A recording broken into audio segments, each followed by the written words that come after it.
ಇವತ್ತಿನ ಕಗ್ಗ ಅದೆಷ್ಟು ಅದ್ಭುತವಾಗಿದೆ ಅಂದರೆ ಇದನ್ನು ಚೆನ್ನಾಗಿ ಫಾಲೋ ಮಾಡಿಬಿಟ್ರೆ ಜೀವನ ತುಂಬ ಸುಲಭ. ಏನಂತ ನೋಡೋಣ.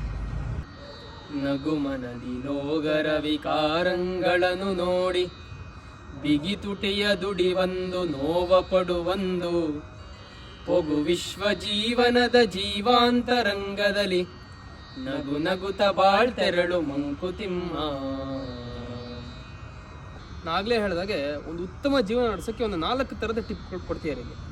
ಮೊದಲನೇ ಟಿಪ್ ಏನಪ್ಪ ಅಂದರೆ, ನಮಗೆ ಈ ಜಗತ್ತೇ ಒಂಥರ ವಿಚಿತ್ರ ಅನ್ಸೋಕ್ಕೆ ಶುರು ಆಗುತ್ತೆ. ಕೆಲವೊಂದ್ಸಲ ಜನರ ನಡವಳಿಕೆ ಕೂಡ ವಿಚಿತ್ರ ಅನ್ಸೋಕ್ಕೆ ಶುರು ಆಗುತ್ತೆ. ಅವಾಗ ನಾವು ಕಂಪ್ಲೇಂಟ್ ಮಾಡ್ತಾ ಕೂರಬಾರ್ದು ಅಂತ ಮನ್ಸಲ್ಲೇ ನಕ್ಕಿ ಸುಮ್ಮನಾಗ್ಬಿಡ್ಬೇಕಂತ. ಇವ್ರಿಗೆ ಎಷ್ಟು ಹೇಳಿದ್ರು ಅಷ್ಟೇ, ಅಥವಾ ಇವ್ರು ಇರೋದೇ ಹೇಗೆ ಅಂತ ನಾವು ಒಂದ್ಸಲ ಮನ್ಸಲ್ಲಿ ನಕ್ಕಿ ಸುಮ್ಮನಾಗ್ಬಿಡ್ಬೇಕಂತ.